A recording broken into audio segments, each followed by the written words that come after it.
అయిన వాళ్ళు అండగా నిలిచే ఆత్మీయులు లేక మన చుట్టూ ఎంతో మంది అనాథలుగా బతుకులీడుస్తుంటారు. బస్టాండు, రైల్వే స్టేషన్లు, ఫుట్పాత్ల మీద జీవనం సాగించే అలాంటి వారు ప్రాణాలు కోల్పోతే పట్టించుకునేవారుండరు. అలాంటి మృతదేహాలకు సంప్రదాయం ప్రకారం అంతిమ సంస్కారాలు నిర్వహిస్తున్నారు గుంటూరు కోవిడ్ ఫైటర్స్. కరోనా కష్టకాలంలో ప్రారంభించిన సేవా కార్యక్రమాల్ని కొనసాగిస్తూ అభాగ్యుల ఆకలి తీరుస్తున్నారు. గుంటూరు పరిసర ప్రాంతాల్లో అనాథలు మృతి చెందిన, రోడ్డు రైల్వే ప్రమాదాల్లో ప్రాణాలు కోల్పోయిన వారి మృతదేహాల్ని తరలించేందుకు క్షణాల్లో చేరుకుంటారు గుంటూరు కోవిడ్ ఫైటర్స్. జాగ్రత్తగా ఆ మృతదేహాల్ని అంబులెన్స్లో ఎక్కించుకుని శ్మశాన వాటికకు తరలించి సంప్రదాయ పద్ధతుల్లో అంతిమ సంస్కారాలు పూర్తి చేస్తారు. 2020లో పురుడు పోసుకున్న ఈ గుంటూరు కోవిడ్ ఫైటర్స్ చారిటబుల్ ట్రస్ట్లో 40 మంది సభ్యులు నిస్వార్థంగా సేవలందిస్తున్నారు.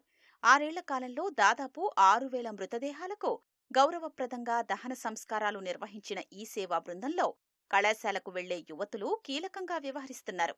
సంప్రదాయాలు, కట్టుబాట్లు కంటే మానవత్వమే మిన్న అంటూ సామాజిక సేవలో ముందుంటున్నారు. కోవిడ్ వచ్చిన వాళ్ళకి కానీ, పక్కన ఇంట్లో వాళ్ళకి కానీ బాగా క్వారంటైన్ చేసేయడం వల్ల ఫుడ్కి చాలా ప్రాబ్లం అయింది. సో అప్పుడు ఏమైందంటే ఫుడ్ అయినా డొనేట్ చేద్దాము, మాకు తోచినంత సహాయం అయినా చేద్దాము. ఒక ప్రోటీన్ కోసం ఒక గుడ్డు, సో పాలు, పెరుగు అలా ఏమన్నా ఇద్దాము వాళ్ళ ఇంటికి వెళ్ళి. అప్పుడు మేమే స్వయంగా నేను, మా డాడీ, మా బాబాయ్ వాళ్ళ అందరు వెళ్ళి ఇచ్చి వచ్చేవాళ్ళము. నేను కూడా గుంటూరు కోవిడ్ ఫైటర్స్లో ఒక వాలంటీర్నే. నాన్న, మా ఫ్యామిలీ మెంబర్స్, మా మామయ్య అందరూ వెళ్ళి వాళ్ళకి లాస్ట్ రైడ్స్ చేస్తుంటే నాకు వెళ్ళాలనిపించింది. ఇంకా మా స్కూల్ నుంచి మా మేడం నాకు చాలా సపోర్ట్ ఇస్తారు. కోవిడ్ విపత్తు సమయంలో ఆ వైరస్ బారిన పడి మృతి చెందిన వారికి అంత్యక్రియలు చేసేందుకు కుటుంబ సభ్యులు సైతం ఆలోచిస్తున్న తరుణంలో ధైర్యంగా ఆ మృతదేహాలకు దహన సంస్కారాలు చేయడానికి ముందుకొచ్చారు పఠాన్ అల్లా బక్ష్.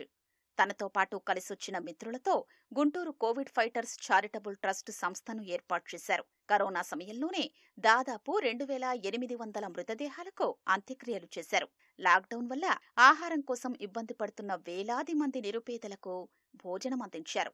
అప్పుడే సేవ చేయడం వల్ల కలిగే సంతోషాన్ని, సంతృప్తిని గుర్తించిన అల్లాబక్ష్ ఆ తర్వాత సామాజిక సేవా కార్యక్రమాలు కొనసాగించాలని నిర్ణయించుకున్నారు.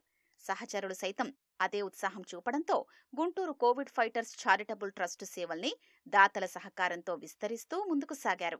గత 5 సంవత్సరాల నుండి మేము అనేక సేవా కార్యక్రమాలు చేస్తున్నామండి. గుంటూరు గవర్నమెంట్ హాస్పిటల్ దగ్గర ప్రతిరోజు 300 మందికి భోజనం పెడుతున్నాము. అలాగే గుంటూరు నగరంలో ఫంక్షన్లలో కానీ ఎక్కడైనా భోజనం మిగిలిపోతే ఆ భోజనం తీసుకొచ్చి మా టీం అందరం ఒక 30 మెంబర్స్ ఉన్నాము. ఆ ఫుడ్ని తీసుకొచ్చి ఇప్పటి వరకు దాదాపుగా ఒక 11 లక్షల మందికి మేము ఆకలి ఉన్న వాళ్ళకి అన్నం వేస్ట్ అవ్వకూడదని చెప్పి ఆ అన్నం తీసుకొచ్చి పెట్టాము. ఆ తర్వాత ప్రతిరోజు ఒక 2 లేదా 3 అనాథ మృతదేహాలు, అంటే అనాథ కాదు మేము ఉన్నాము అని చెప్పేసి వాళ్ళ కుల మతాలకు అతీతంగా అంత్యక్రియలు నిర్వహిస్తున్నాము. మానవ జన్మ అనేది మహా గొప్పది. ఆ జన్మలో మేము పుట్టినందుకు, ఇలాంటి కార్యక్రమాలు చేస్తున్నందుకు నాకు మనశ్శాంతి దొరుకుతుంది. కాబట్టి నేను ఈ కార్యక్రమాల్లో పాలు పంచుకుంటున్నాను. నేను నా పిల్లలతో పాటు మా చుట్టుపక్కల, అంటే లైక్ మా ఇంటి పక్కన కానీ లేదా మా పేటలో కానీ ఎవరైనా చిన్నపిల్లలు ఉన్నారనుకోండి, కంపల్సరీ తీసుకెళ్తానండి. వాళ్ళకి 1-2 అయినా సరే నాటుకుపోతే ఇలా ఉందా సిచ్యువేషను, ఈ విధంగా మనం ₹1 ఎంతో కొంత మన సొసైటీకి పెట్టాలన్న ఆలోచన వస్తుందండి. కోవిడ్తో చనిపోయిన మృతదేహాలకు ఎవరైనా సరే అంత్యక్రియలకు ఆలోచిస్తే మాకు కాల్ చేయండి అని ఆ ఒక్క మెసేజ్తో మా జర్నీ అనేది స్టార్ట్ అయ్యి ఇప్పటి వరకు కొనసాగుతూనే ఉందండి. సర్వీస్ చేసినప్పుడు నాకు చాలా హ్యాపీగా ఉండేది. గుంటూరు కోవిడ్ ఫైటర్స్ సంస్థ ద్వారా అంత్యక్రియలు, ఆహారం అందించడమే కాకుండా పలు సేవా కార్యక్రమాలు కూడా చేస్తున్నారు. కన్నవారు పట్టించుకోని వృద్ధుల్ని, బిచ్చగాళ్లను అనాథాశ్రమాల్లో చేర్పిస్తున్నారు. తీవ్రమైన అనారోగ్య సమస్యలతో బాధపడుతూ వైద్య ఖర్చుల కోసం ఇబ్బంది పడేవారికి క్రౌడ్ ఫండింగ్ ద్వారా చేయూత అందిస్తున్నారు. నిరుపేదలకు ఉచిత అంబులెన్స్ సదుపాయం అందుబాటులోకి తెచ్చారు. నిరుపేద మహిళలకు, యువతులకు టైలరింగ్లో ఉచితంగా శిక్షణ ఇస్తున్నారు. దాతల సహకారంతో నిధులు సేకరించి పేద యువతుల వివాహాలు జరిపిస్తున్నారు. ఉన్నంతలో తోటివారికి సాయం చెయ్యాలనే తపనతో ప్రతి ఒక్కరికీ ఆదర్శంగా నిలుస్తున్నారు కోవిడ్ ఫైటర్స్.